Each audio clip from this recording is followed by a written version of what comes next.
Here's Shed. Off the window, no. Roberts tried to get it. Shed for the win. Got it. Jamal Shed plays the hero again. Back to pass. Donovan Smith. Smith steps up in the pocket, unloads it, throws it all the way downfield into the end zone. Tipped, and it is caught. Caught by the Cougars. Caught for a touchdown. Unbelievable. Caught by Stephon Johnson. Stick it in your pipe and smoke it, baby. Yes! Welcome to the Scott Holm Podcast. Back here talking Houston Cougar sports. In season, Houston Cougar sports aplenty. One team found out its postseason destination. One team just finished a really strong showing at its Big 12 championship. Of course, we got a little Cougar football news in there as well. The portal seemingly never sleeps, and we have some comings and goings talk about there. A little schedule update on the Cougar football side as well. Bat and ball sport to talk about, a staple sport of the Houston Cougar athletic experience that we haven't talked about here in a little while. We're going to catch up on a whole heap and helping of Cougar stuff to talk about. Bobby, I will delay no further. How you doing, friend? Good, man. As you know, just got back from a small work trip that seemed to take a little bit of time. So glad to be here talking Houston Cougar sports with you. I'm very excited to have this tonight. Bobby, let's talk some Cougar sports. Get a little bit of the, I guess, housekeeping here out of the way. Gonna mention, of course, go to our Patreon, patreon.com/shpodcast. Bobby and I have started coordinating. I know we've talked about this for a good long while. We have a couple of premium episodes that we might release like part of here on the regular feed as well, so you can get a taste of what the patrons are getting over there. We're making concrete plans. Should in the next month or so, if not the next few weeks, have a couple nice little off-season-ish patron episodes that you can get a little taste of. And if you like what you taste, if you think that you want to support the work that Bobby and I do on a weekly basis, an independent, 10 years running Houston Cougar Sports Podcast, go on over there to patreon.com/shpodcast. Of course, if it's an episode of the Scott Holm Podcast, I'm wearing a Houston Cougar Charlie Hustle shirt. Bobby can confirm since we don't do the video anymore. I have the Heather Gray Cougs with the red ferocious outline Cougar on it. A little bit of vintage on there. One of my favorite Charlie Hustle tees as we are in the t-shirt season here in the calendar. If you want to get a fantastic collection of Houston Cougar wearables, t-shirts, but also crew necks and hoodies, quarter zip for if you're a golf guy like my co-host here, go to charliehustle.com. And of course, use our network promo code 1012network, TN12network.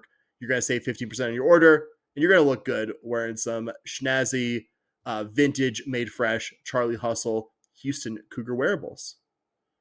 So we're going to start this a little different tonight because we generally try to prioritize teams that have Big 12 championship stuff going on, teams that have NCAA postseason stuff going on, which I would say describes the two programs we cover in this portion of our show. So we'll take a slightly earlier trip to a serene place that we like to go on the show called Cougar Golf Corner.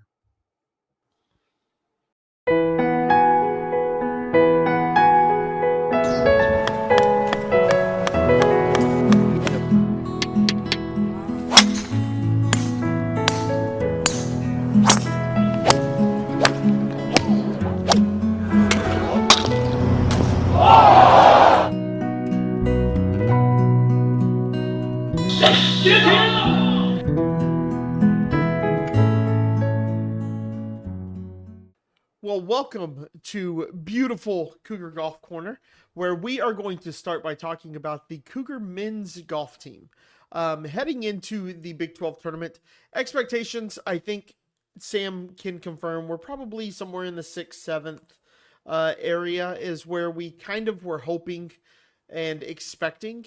And the Cougars were pleasantly surprised by the Cougars' performance. In fact, they were looking like they were going to be a medalist in the tournament.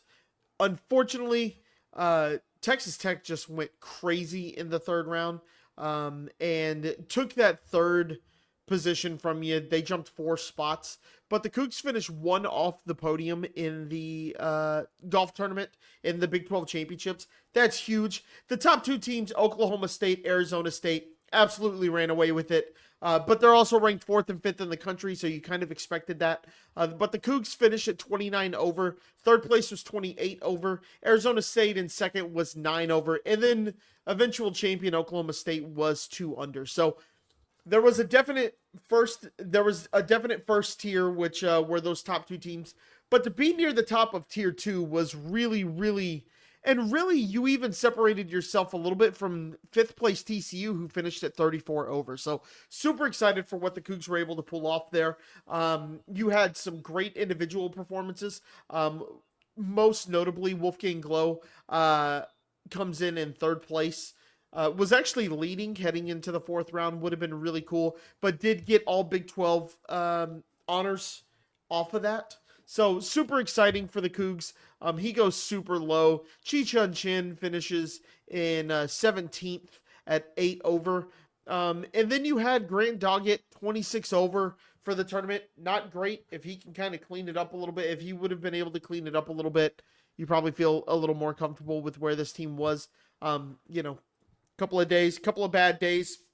It happens. But 4th place, super exciting for the Cougs. Cougs will find out where they are headed tomorrow, actually, and we'll see what regional they are headed to for the NCAA championships. So they're going to go to one of 5 places.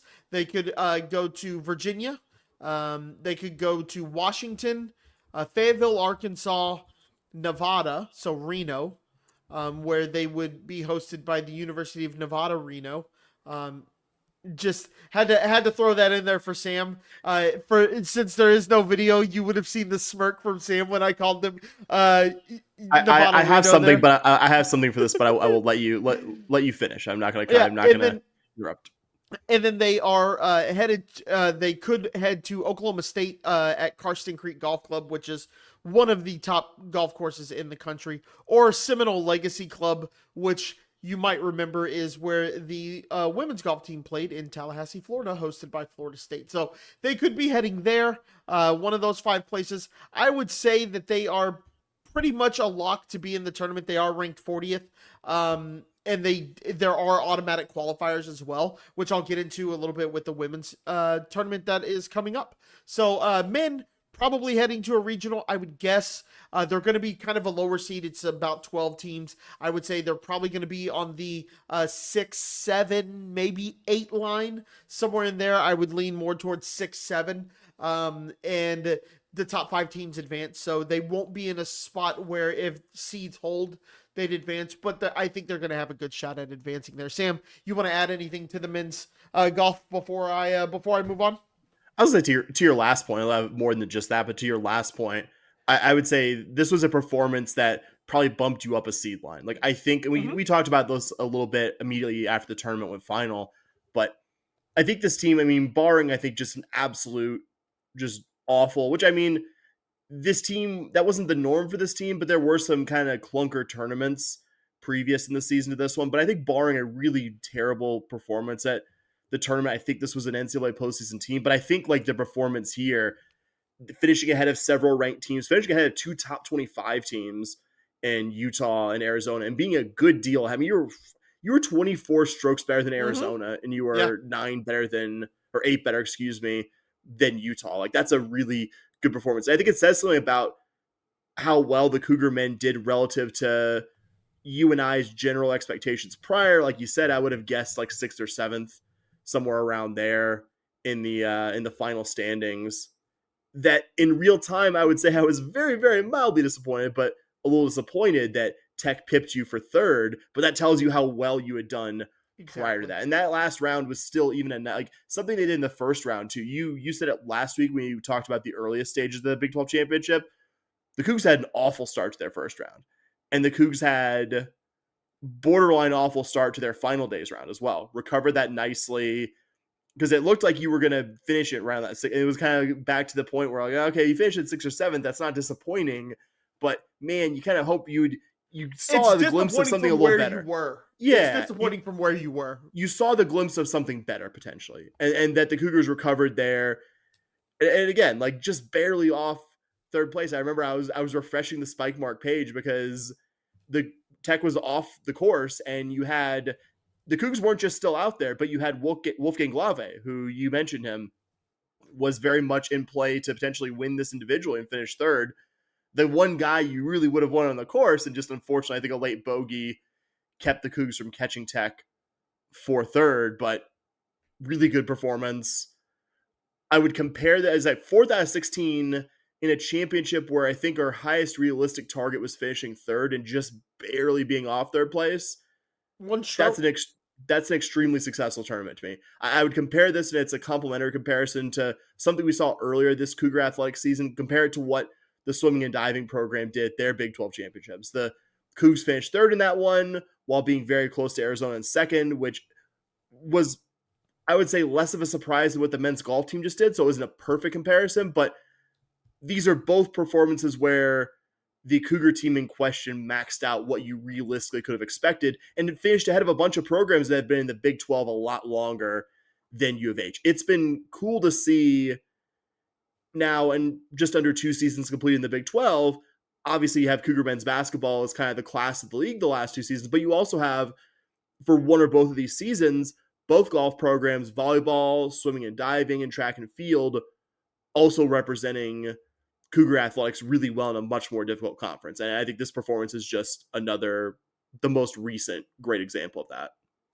Yeah, and just to kind of put a bow on what this golf team just accomplished on the men's side, they finished in 4th behind 3 schools that take golf very, very, very, very seriously. I sent you a video, Sam, yesterday maybe, of the Arizona State practice facility. It is 12 acres big, right?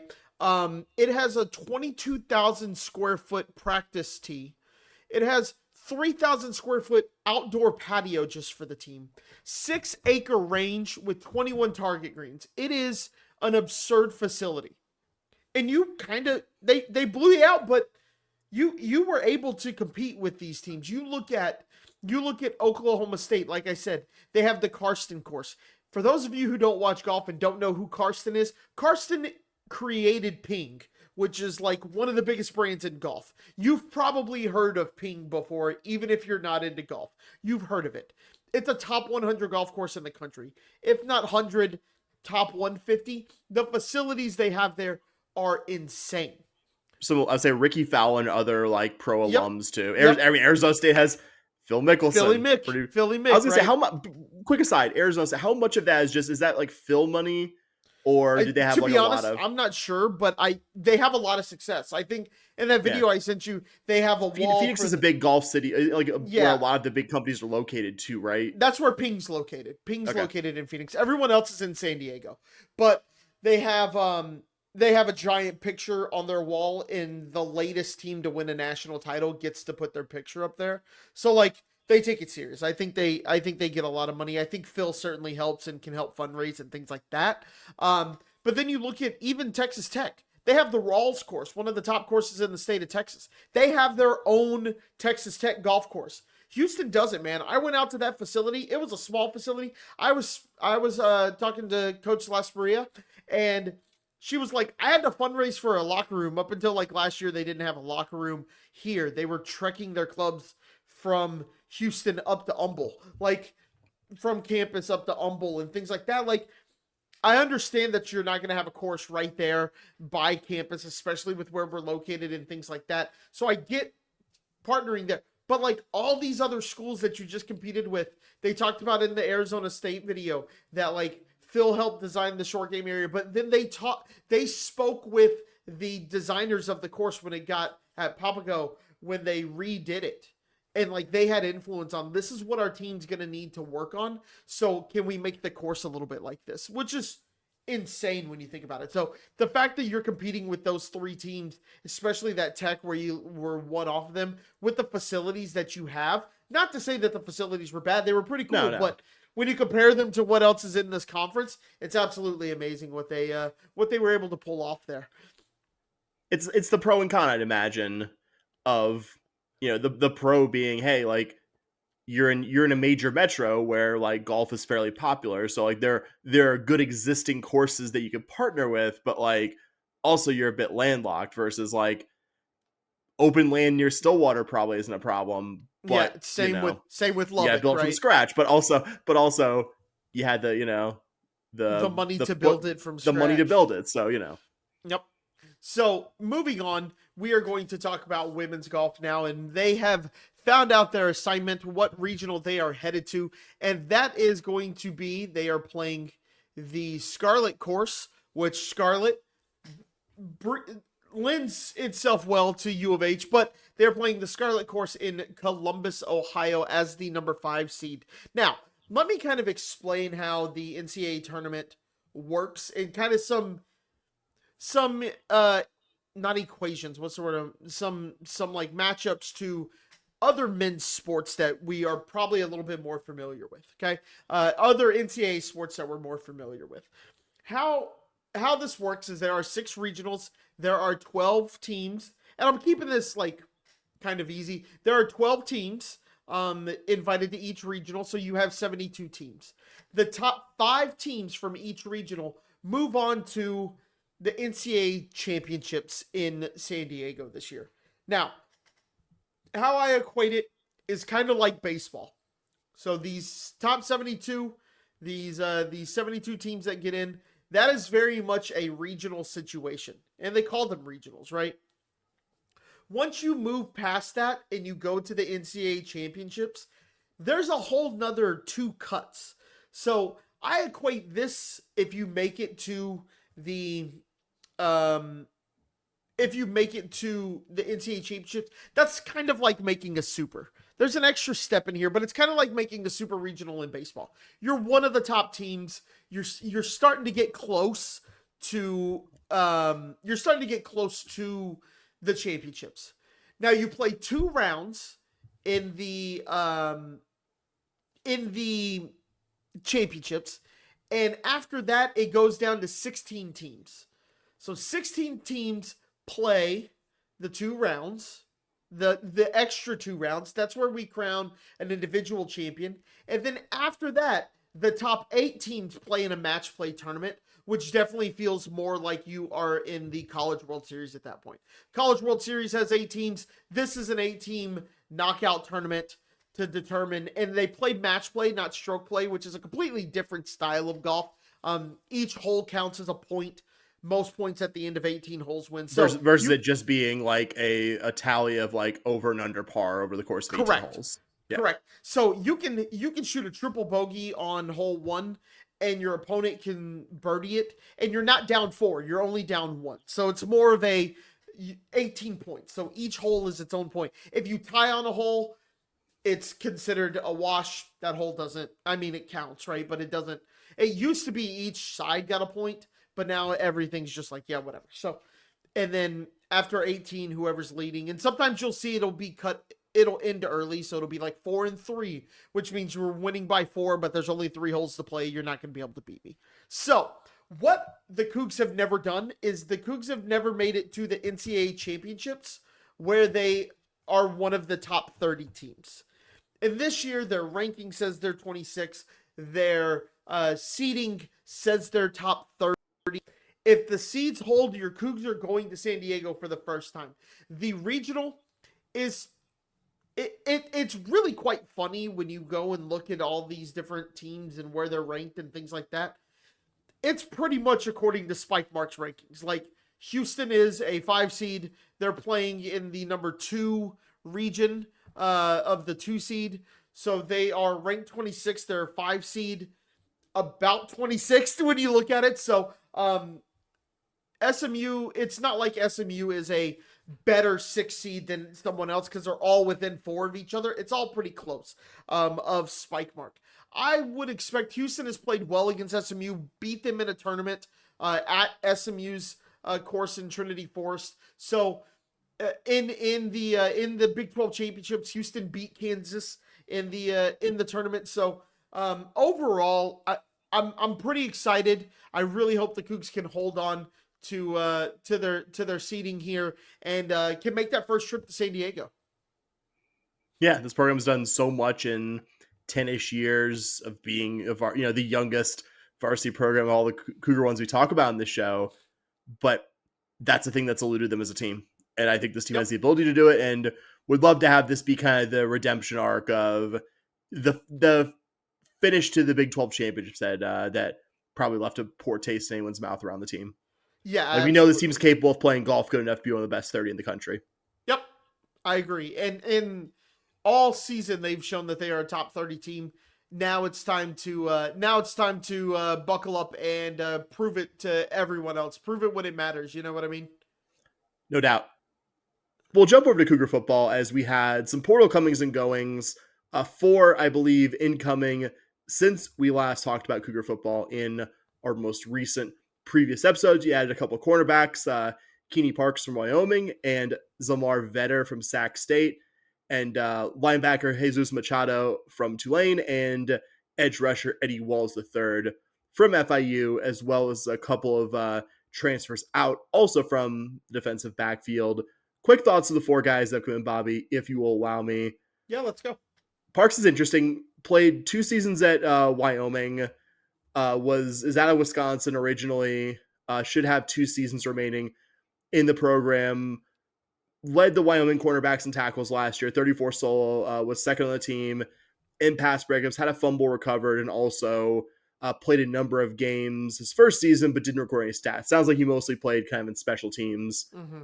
The kind of stuff you see freshmen generally get their earliest college action in, but was good enough to get on the field as a second-year college player. No small part, I think, big part of why he's here is Oscar Giles, your defensive line coach, was a defensive assistant at Wyoming immediately prior to coming here. Eddie Walls III, really intriguing guy, specifically because he's already done one big jump in his career. He was originally a South Florida kid from the Fort Myers area. Started his college career at the HBCU Bethune-Cookman, which former MEAC school, now in the SWAC, made that move with FAMU, their fellow Florida HBCU. Was a standout player there, had 14.5 TFLs his final year at the Bethune-Cookman program, which was 2023. Makes the jump to FIU, has 6 tackles for loss and 5 sacks last season playing at FIU. Had an 88.7 pass rush grade from Pro Football Focus, which I would say not nothing there. But again, to a larger point, just the guy already made a pretty sizable jump from SWAC to Division I FBS level. It's fair to ask, like, can you make another jump? It's not a guarantee, but I think, again, if he's done it once, I have a decent feeling about him doing it again. Jesus Machado was actually Tulane's leading tackler. Willie Fritz's final season there, 2023, was a second team All AAC selection. That season had 98 total tackles. Played a good amount also on that Cotton Bowl team the season before in 2022. Started a couple of games, played in every one, 40 tackles in that one, then played kind of sparingly, but not an insignificant amount. His first year of the program, and last but not least, Zamar Vetter from Sac State, who was, as I say, big cornerback, like Keeney Parks, was the Big Sky Defensive Player of the Week last season after Sac State's OT win over Weber State. Was a guy who had kind of injuries affected his first 2 years in the program. It was originally a Northern California kid. Looks like a good candidate for the jump. Like, you're with him and Parks, you're betting on bigger cornerbacks who succeed at a lower level.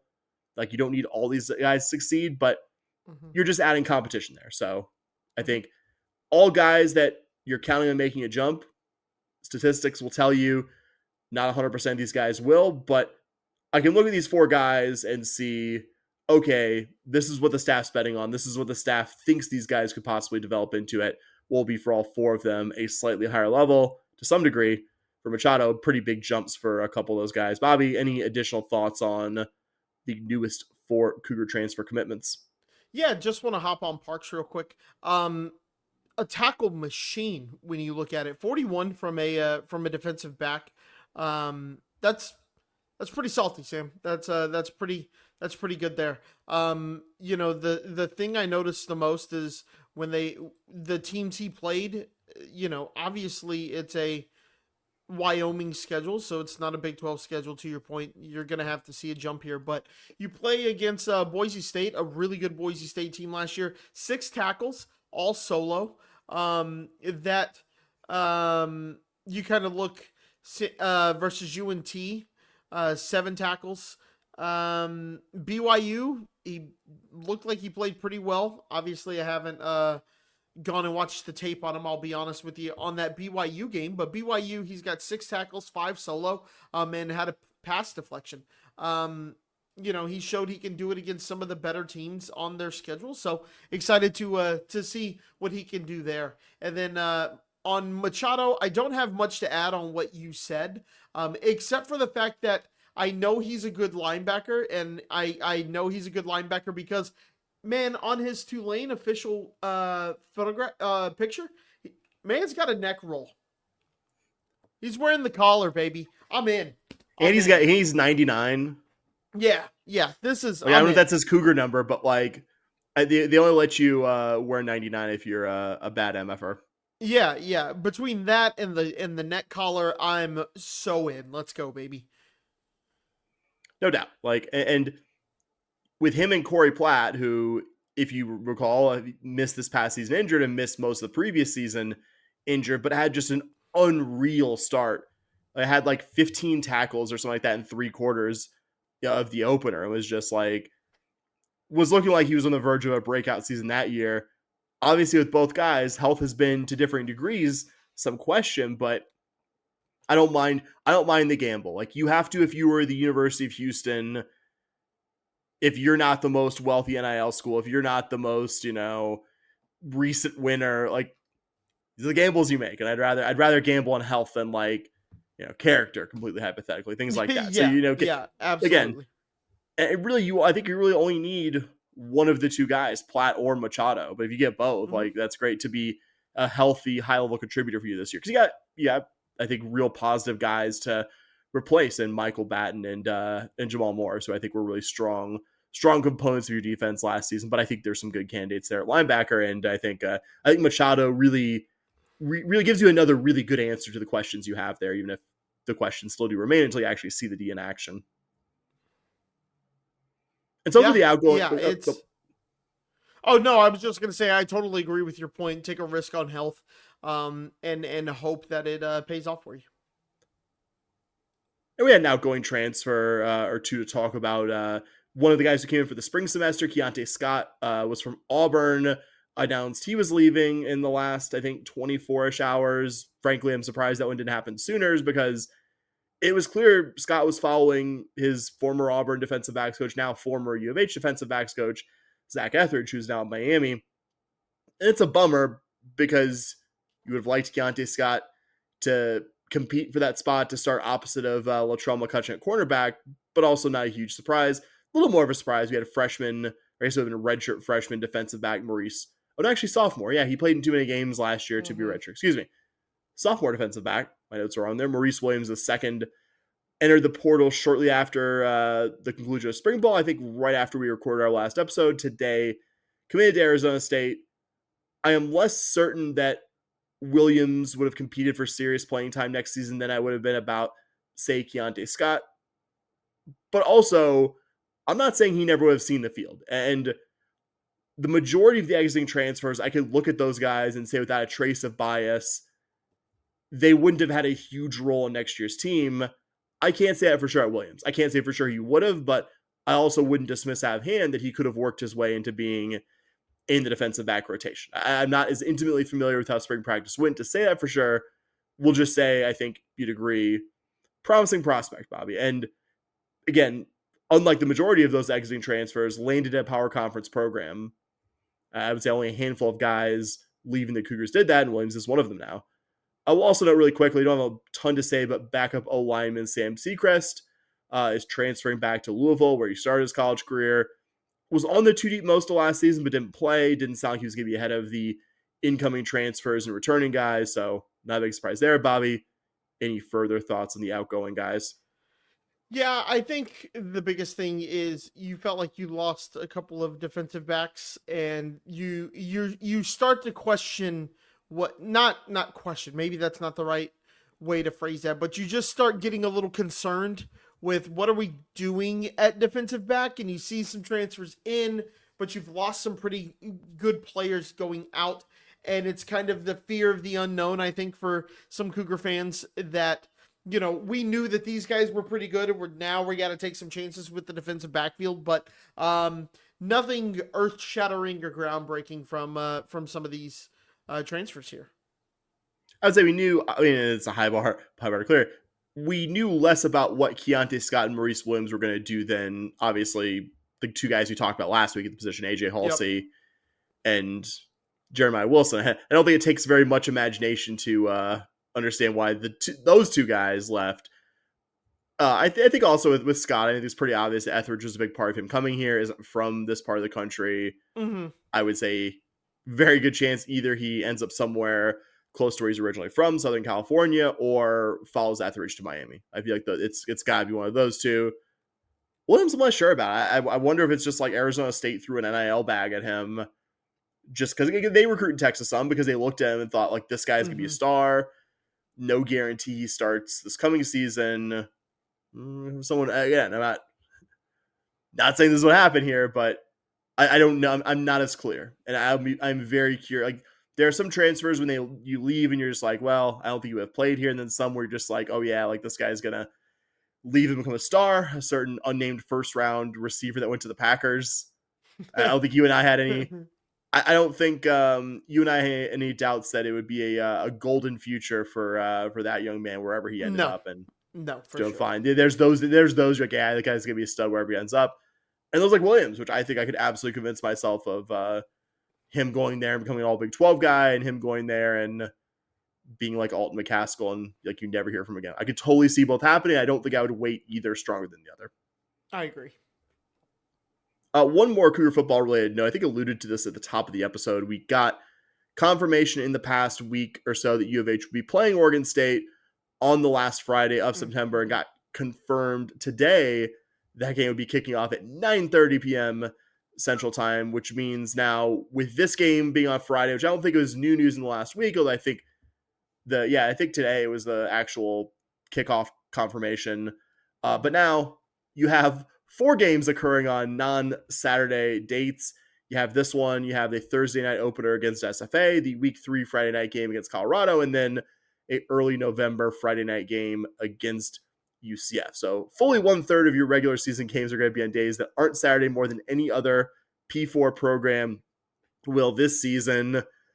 I'm going to go to like one of those U of H message boards, Bobby, and drop it and then leave and watch like sharks to a water as people accuse this of being some kind of weird anti-U of H conspiracy theory. But I mean, in all seriousness, I think what I don't like about it is you do get short weeks of prep going into a couple big conference games. You're going to have a short week going into Colorado. You're going to have a short week going to UCF. And I think you know this. I think I've exposed you to my takes on this.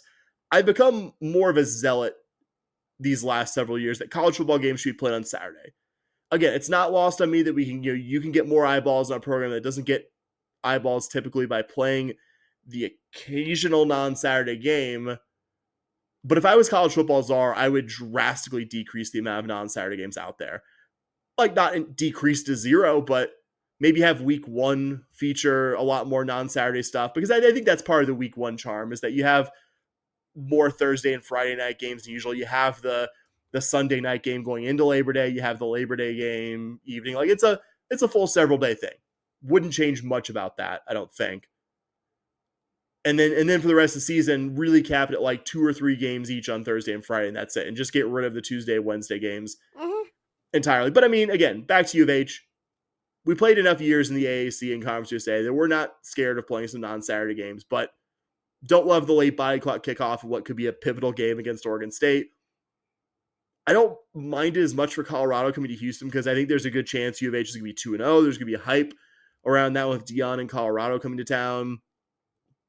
All that stuff. It's a weird split of opinions, Bobby. I know I'm weirdly fine with the Cougs having all these non-Saturday games, even though I've become radicalized against them. What do you think about the Cougars playing a abundance of games away from Saturday night? And just general schedule thoughts. Like, in general, for how I feel, I'm with you. I think college football should be on Saturdays. Here's my thing, though. You know who they don't put on weekdays? Really, really, really good teams. Like, it happens occasionally, but when you're kind of at the bottom of your conference, if you're one of the better teams, they put you on ESPN, right? They find room for you on a Saturday if you're going to get eyeballs. And this U of H team hasn't done anything to deserve the top billing from this conference. It just hasn't. I mean, we can talk about all we want to, and we're homers for U of H, and no one wants to see U of H do better than we do. But at the end of the day, you kind of got to realize, like, Arizona State's not playing a ton of Friday night games. Like, that's just kind of what it is. If you win conference championship games, they don't put you on Thursday, Fridays. They don't move you around. Now, that Thursday night game, there's something going on in Houston that Saturday, I believe.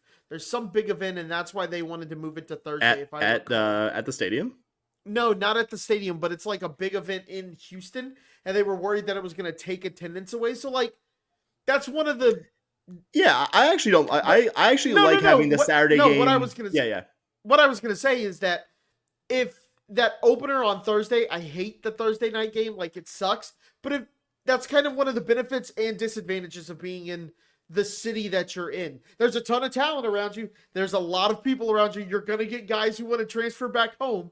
But sometimes there's going to be an event that's bigger than your college football game that you're going to have to kind of deal with. So that one doesn't bother me too much. And then, like I said, if you're one of the top teams in the conference, they put you on at 3 o'clock on a Saturday. They put you on at 7 o'clock on a Saturday. Unfortunately, we haven't done enough to warrant putting on Saturday in primetime hours. Yeah, I agree. Man, given the way the last several season openers have gone for football, yeah, the Tech game at NRG didn't go so hot for the Cougs.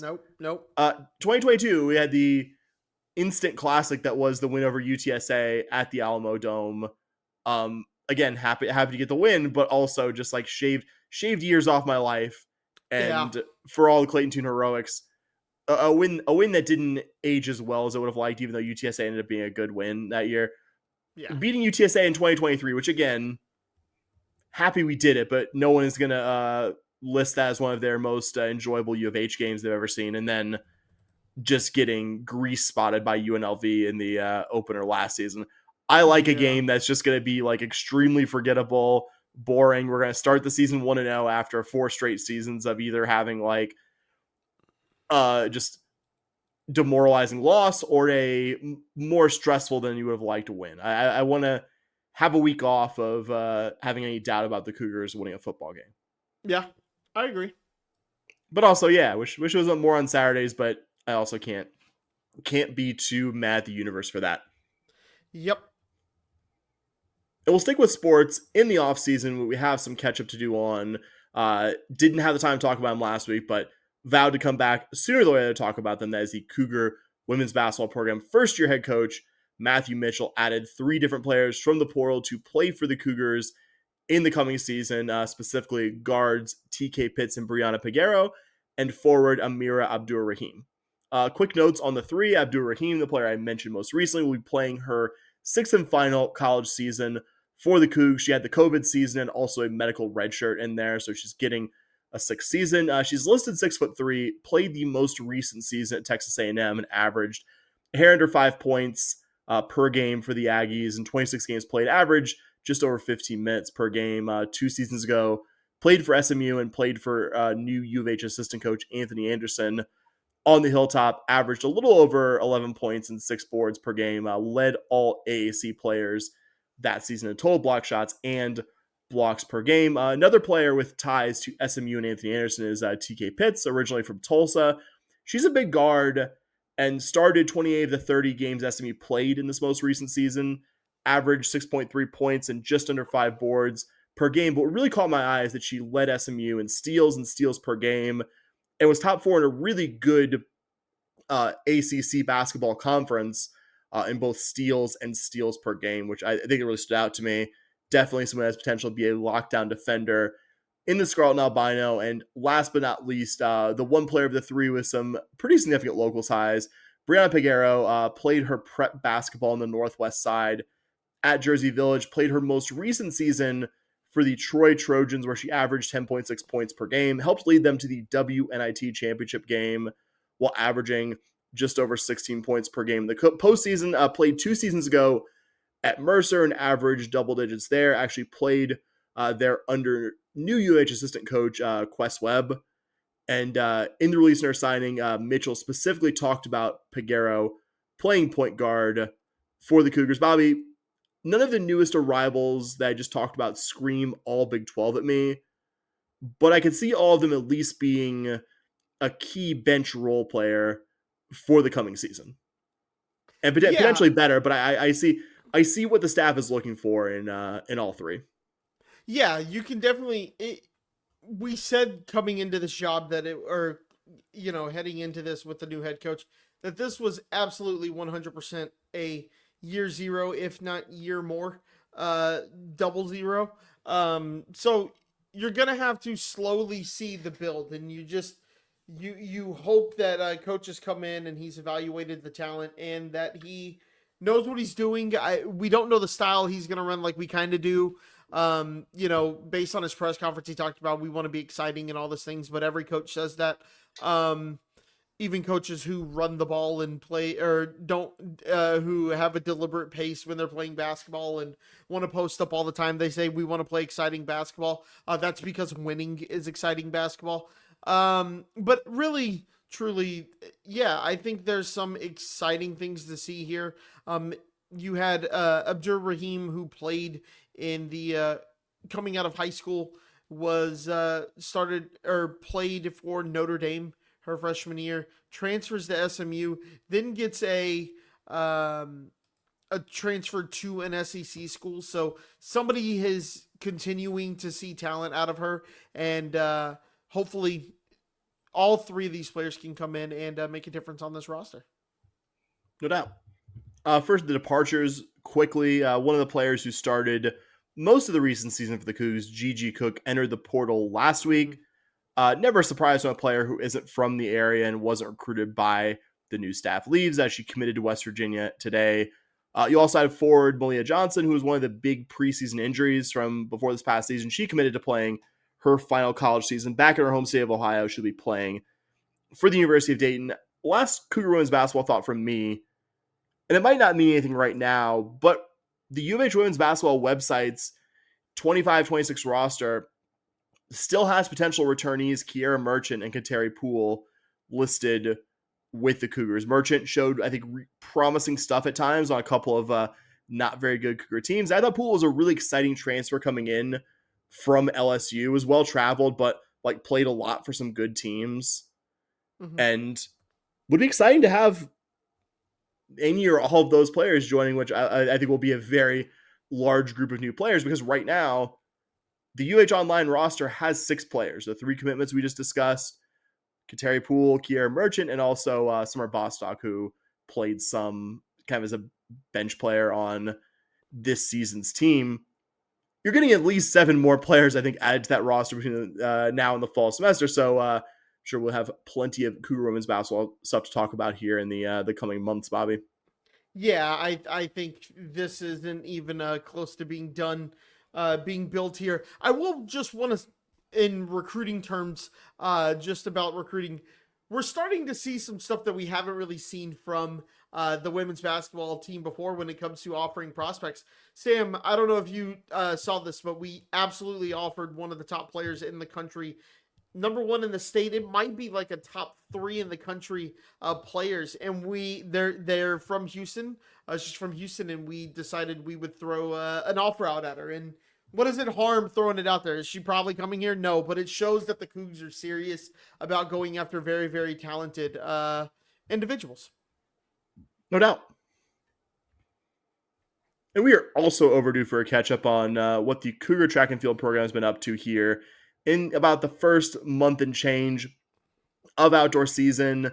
The last time we talked about Cougar track and field, I believe it was the program coming off the Texas Relays, one of the big annual early season events for outdoor track and field. From this most recent weekend, the Cougs sent multiple relays to one of the most historic, prestigious track meets, the Penn Relays in Philadelphia. Quick aside, Bobby, because the Penn Relays setup online in terms of looking at the results isn't standard, because it's not your standard track and field meet, is very different. And they have, I shit you not, over 80 like events. As I was like looking for, I was like, where's the college like men's 4x4 relay? So I could see how it is. And I saw like men's 80 plus 100-meter dash. Dude, And I did you see the guarantee video of it?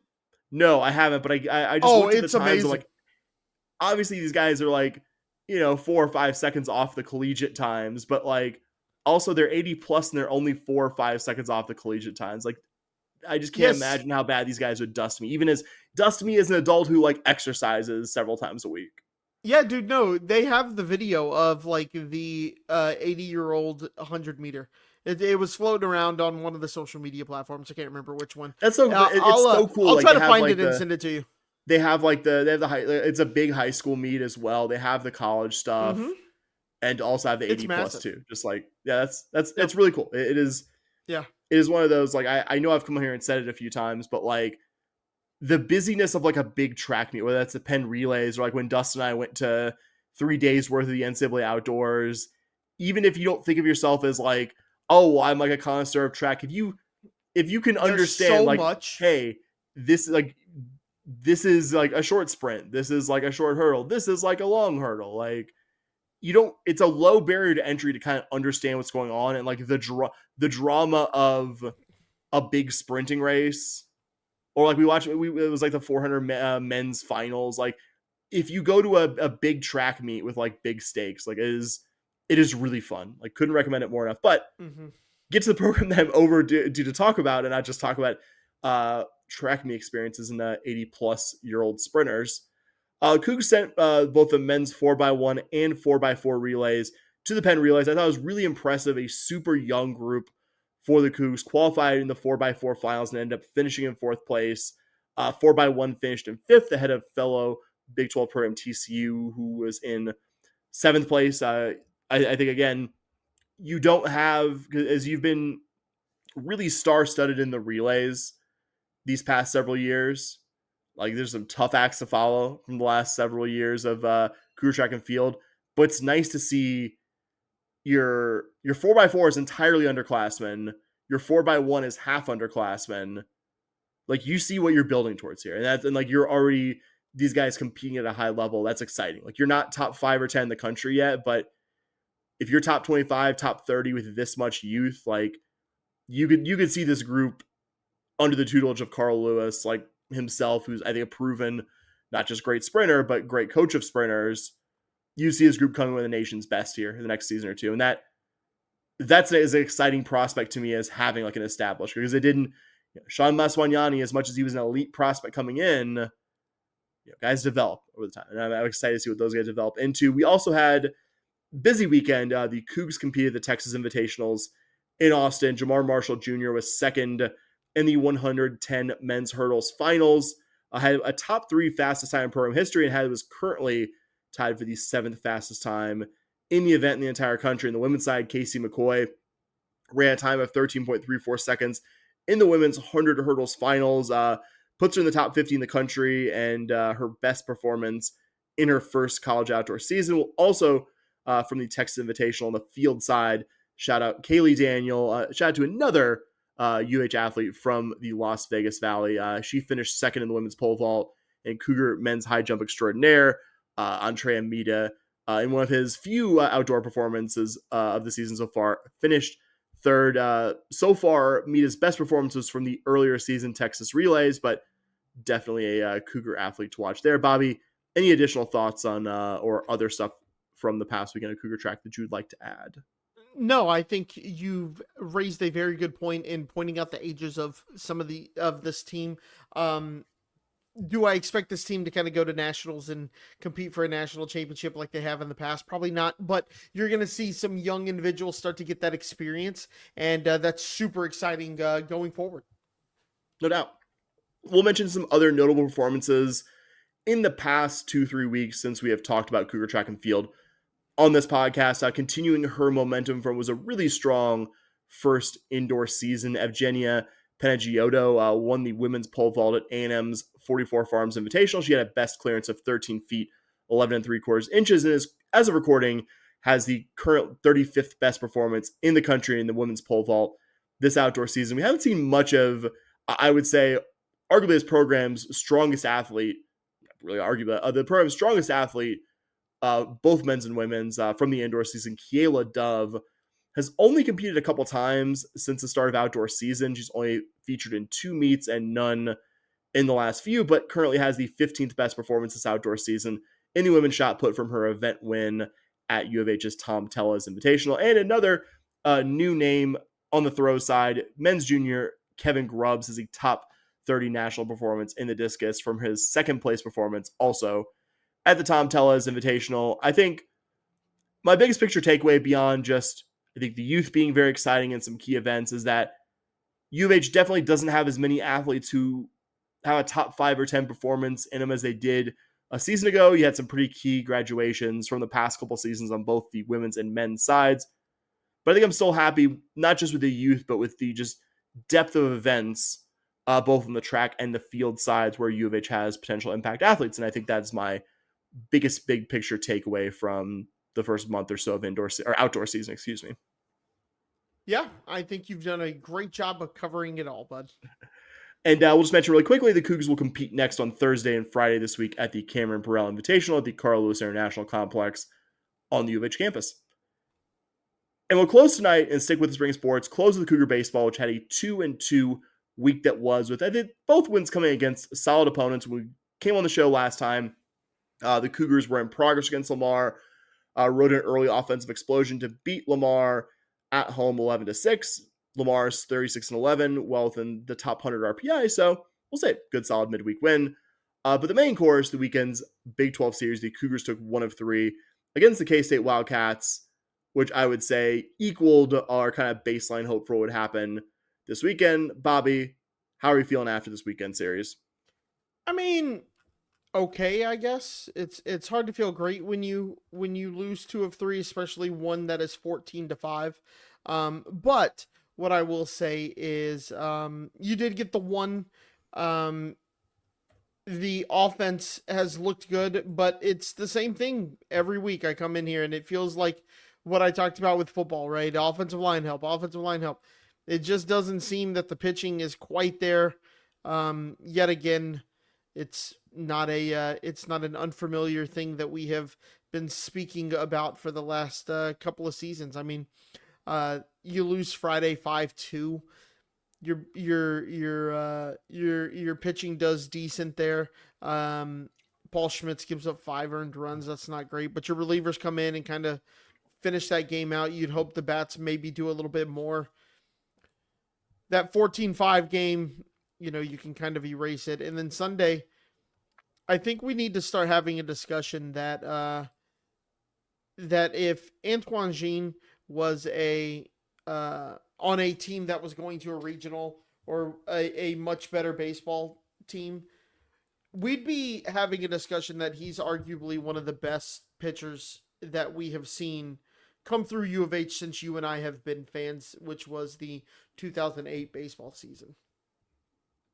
Oh yeah, he's having a fantastic season. The only guy I would say in the last several years when I look at his season like this guy was definitively better was Robert Gasser, who in 2021. Yep. But also Robert Gasser was one of the best pitchers in the country. I think you make a case like top handful of starters in college baseball. He just, unfortunately, in that 2021 season happened to be on maybe the worst U of H team this century. Yeah. Like that. And Antoine Jean is slightly worse, though, still quite good. Like a sub-3 ERA with a lot of innings pitched, absurd strikeouts per 9 inning numbers. And that's the thing, like almost all those innings were in key moments that allowed U of H to win baseball games that quite frankly are the underpinnings of this team's resume, such as they have won this season. Can't say enough good things about him there. I will say, like, K-State was 13-1 in home games coming into last week.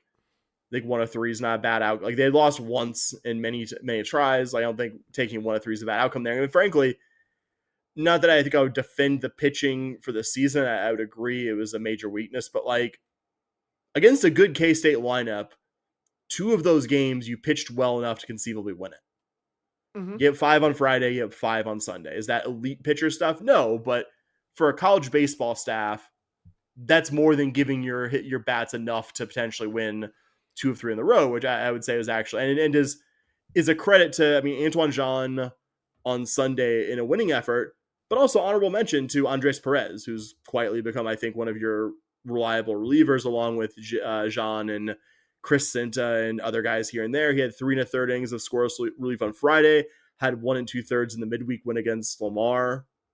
I think really strong there. I wanted to shout out one guy who's kind of worked his way into the lineup here, Anthony Avalos. I would say if I was doing, we don't even need to do a pitch of the week anymore. It's Antoine Jean. It's Antoine Jean this week. It'll probably be Antoine Jean, even though I think you can make a good case for Andres Perez and his 5 scoreless over two. You know what's funny is I wouldn't have taken either one. Who'd you take? Who'd you have taken over Antoine Jean? Okay. Richie Roman, two scoreless on Sunday, gets the win. Good performance. Gets his first win of the season. Good performance. Gets a win to come in, shut him out, allow your team to get some bats and win that game on Sunday, a game that you kind of needed.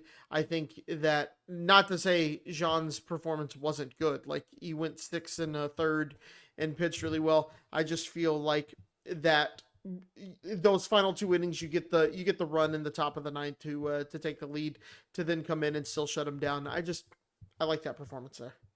It's a good performance, but also like table set there by Antoine Jean in a Sunday game where you probably, you've used a lot of pitchers in that 14-5 loss, like allowed you to hand the ball to a guy who also you've been using him more in the starter. And I think it's good the staff is looking at Rome. Like, I get why they wanted to have him try to start games, because like, hey, the guy's been good as a reliever. We don't have anyone who's proven themselves as a starter. The guy has starting experience previously. Let's give him a look here. Let's see. And it's just, he clearly, I think, does his best work for you out of the bullpen. Yep. But also, it's fair. Like, I understand why Woody Williams and Todd Whitting are, if you have a guy who's succeeding in one role, like, you try it. You try and see, does this translate as a starter? Doesn't seem like, even though he's had some good starts and losing efforts, seems like he's most valuable to you as a high leverage reliever. I agree. But mention Anthony Avalos against Lamar, hit leadoff, was 3 for 5, did a great job setting the table for the guys in the order behind him, and against K-State on Sunday had a 3-run homer in the first that got the Cougs pulling up a critical crooked number early and really allowed you to take something from the series. And we'll also shout out Brandon Bishop, who got his first 2 homers of the season, 1 each in the last 2 games of the K-State series.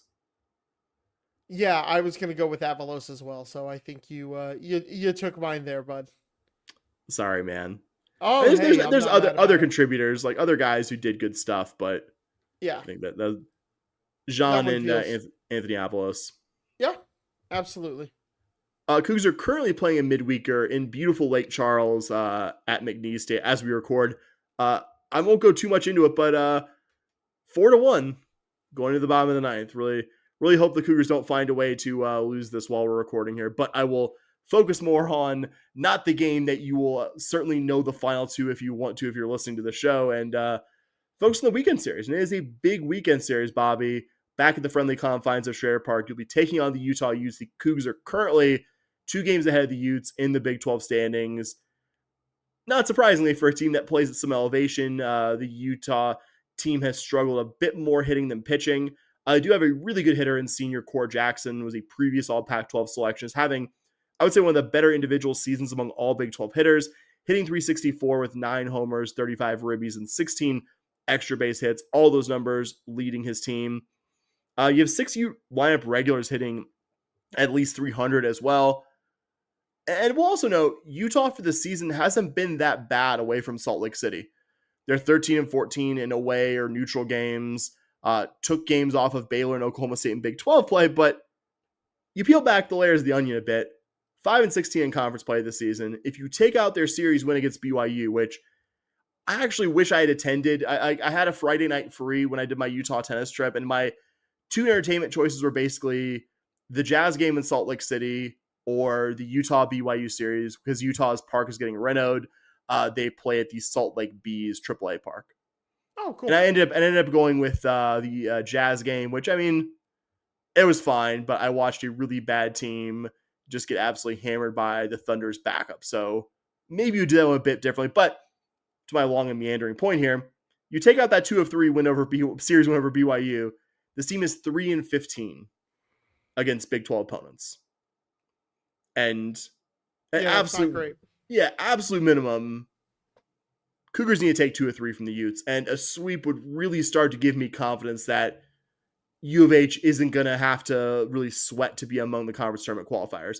Even though you have 2 tough series against the Arizona schools to close out Big 12 play, but like this team, a flawed team, I'm weirdly confident that they can at least go 2-4 against the Arizona. Like this team, for its faults, has picked up games against good teams this season. Yeah. Like series win. Don't think so. Don't think I would predict that one. But you go 3-0 here, and that takes the pressure off. I think 2 tough series to close out the year. Yeah, I think you at least 2 or 3 is almost necessary to really make you feel good about advancing to the Big 12 tournament. You want to see a win here, and then, like you said, you play Arizona State, some of the better teams, but if you can steal 1 or 2 there, you're currently a game and a half, it appears, looking at the standings, up on UCF and BYU to be that team who can advance, though you're kind of at a point where you just need to kind of hold court, to use a tennis analogy here. Isn't that a tennis analogy? Hold serve, I think is what you're going for. Hold serve. Damn it. I got what you're going for. I understood what you were going for. And so you just kind of want to, if you can get at least 2 or 3 here, you feel pretty good. And then just steal 1 in the next 2 series. Yeah, I could see if you sweep this weekend, you get to 10-13. It's not like the most exciting place to be, but I think with the other results, that starts to get you kind of more in the lower middle part of the standings and among those teams, rather than doing the math like, okay, are we 1 game up or a game and a half up on UCF and BYU? Like, give yourself some breathing room above the teams that are really going to be scrapping for the the 12th and final spot in the Big 12 tournament field. Yep, absolutely. All right, Bobby, that's all the Cougar sports we have tonight. Why don't you take us home, pal? All right, well, that is it for this week's episode. Thank you so much for listening. We appreciate you guys a ton. If you have any feedback for us, you can always find us on social media. It is SH Podcast on Twitter. If you want to find us on Blue Sky, where we do most of our posting now. Sam made an awesome skeet over there. I hate that so much. You just call it a post, man. You just call it a post. He made a nice post over on Blue Sky about listeners and our interactions and things like that. Over on Blue Sky. So thank you guys so much for that, for following us over there and still interacting with us and having fun with some of our posts and whatnot. So you can also find us over there on at podcast.bsky.social. So you can go over there, say hey to everybody, and enjoy some great Cougar talk there. And if you are somebody who has sworn off social media, good for you. Proud of you. But also, you can email us at shpodcast@gmail.com. I promise you we do check that. And so with that, you can find us there. You can also find us on Patreon. If you really want to give us your opinion, it helps to pay us. No, I'm just kidding. But your money does open our ears a little bit more, and we're probably a little bit more receptive. But in all seriousness, we don't do this for the money. We don't make a lot of money on this. Most of that goes to paying for the things we do to bring this weekly Cougar podcast to you. And you'll get some awesome premium content for as little as $5 a month. If you want to do more, we obviously would appreciate that as well. We got some cool stuff coming in the summer, free and premium, on both sides. So, we'll never make this a 100% pay for. I didn't consult Sam before I said that, but I think, 100% agree there. Yep. I don't think we will ever turn this into a you get no content if you do not pay us. So we appreciate all of you who volunteer some money to get some premium content from us. So Sam, did I cover everything? You sure did, bud.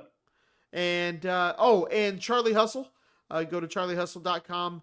What's our new code, Sam? I 1012 Network. Write that down.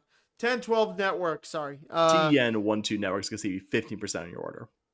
Perfect. Shout out 1012 Network as well. But in all seriousness, that is it for us this week. We appreciate you guys so much. And Sam, what do we always say on a Tuesday? Go Cougs. All right. Go Cougs! Let's go!